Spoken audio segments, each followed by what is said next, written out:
CM doctor G Parameshwar Nagendra ರಾಜೀನಾಮೆ ವಿಚಾರದ ಬಗ್ಗೆ ಪಕ್ಷದಲ್ಲಿ ಇಷ್ಟೆಲ್ಲ ಚರ್ಚೆ ಆಗ್ತಿರುವಾಗ, ವಿಪಕ್ಷಗಳು ಹೋರಾಟವನ್ನ ಮಾಡ್ತಿರುವಾಗ ಮಾತಾಡ್ತಾ ಹೇಳಿದ್ದಾರೆ. 89 ಕೋಟಿಯಲ್ಲಿ 79 ಕೋಟಿ ರಿಕವರಿ ಆಗಿದೆ. ನಾಗೇಂದ್ರರಿಂದ ಯಾವುದೇ ಹಣ ರಿಕವರಿ ಆಗಿಲ್ಲ. ಬೆಂಗಳೂರಿನಲ್ಲಿ ಡಿಸಿಎಂ ಡಾಕ್ಟರ್ ಜಿ ಪರಮೇಶ್ವರ್ ಅವರು ಹೇಳಿರುವಂತಹ ಮಾತಿದು. ಅನವಶ್ಯಕವಾಗಿ ವಿಪಕ್ಷಗಳು ರಾಜೀನಾಮೆಯನ್ನ ಕೇಳುತ್ತಿದ್ದಾವೆ. ಏನ್ ಹೇಳಿದ್ದಾರೆ ಹಾಗಾದ್ರೆ ಡಾಕ್ಟರ್ ಜಿ ಪರಮೇಶ್ವರ್ ನಾಗೇಂದ್ರ ರಾಜೀನಾಮೆ ವಿಚಾರದ ಬಗ್ಗೆ? ಬನ್ನಿ ನೋಡೋಣ. ಸರ್, ನಾಗೇಂದ್ರ ಅವರು ರಾಜೀನಾಮೆ ಕೊಟ್ಟಿದ್ದಾರೆ ಅನ್ನೋ ಒಂದು ಸುದ್ದಿ ಈಗ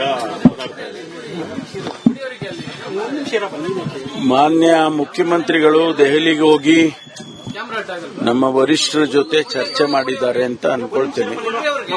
ಈ ವಿಷಯನೂ ಕೂಡ ಚರ್ಚೆ ಮಾಡಿರಬಹುದು. ನನಗೆ ಅದರ ಬಗ್ಗೆ ಯಾವುದೇ ಮಾಹಿತಿ ಇಲ್ಲ. ಬಹುಶಃ ನಾಳೆನೋ ಅಥವಾ ಯಾವಾಗಾದ್ರೂ ನಾವು ಭೇಟಿಯಾದಾಗ ತಿಳಿಸ್ತಾರೆ ಅಂತ ಅನ್ಕೊಳ್ತೀನಿ. ಅವರ ರಾಜೀನಾಮೆಯನ್ನ ವಿರೋಧ ಪಕ್ಷದವರು ಕೇಳ್ತಾ ಇರತಕ್ಕಂಥದ್ದು. ನಾವು ಪದೇ ಪದೇ ಅವರಿಗೆ ಹೇಳಿದ್ದೇವೆ, ರಾಜೀನಾಮೆ ಕೊಡುವ ಅಗತ್ಯ ಇಲ್ಲ.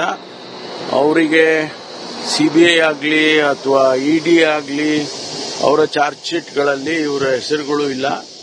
ಜೊತೆಗೆ ಅವರಿಂದ ಯಾವುದು ಹಣನೂ ಕೂಡ ಅವರು ರಿಕವರಿ ಮಾಡಲಿಲ್ಲ. 84 ಕೋಟಿನಲ್ಲಿ 79 ಕೋಟಿಯನ್ನ ರಿಕವರಿ ಮಾಡಿದ್ದಾರೆ. ತನಿಖಾ ಸಂಸ್ಥೆಗಳು ರಿಕವರಿ ಮಾಡಿದ್ದಾರೆ. ಇವರು ಒಂದು ವೇಳೆ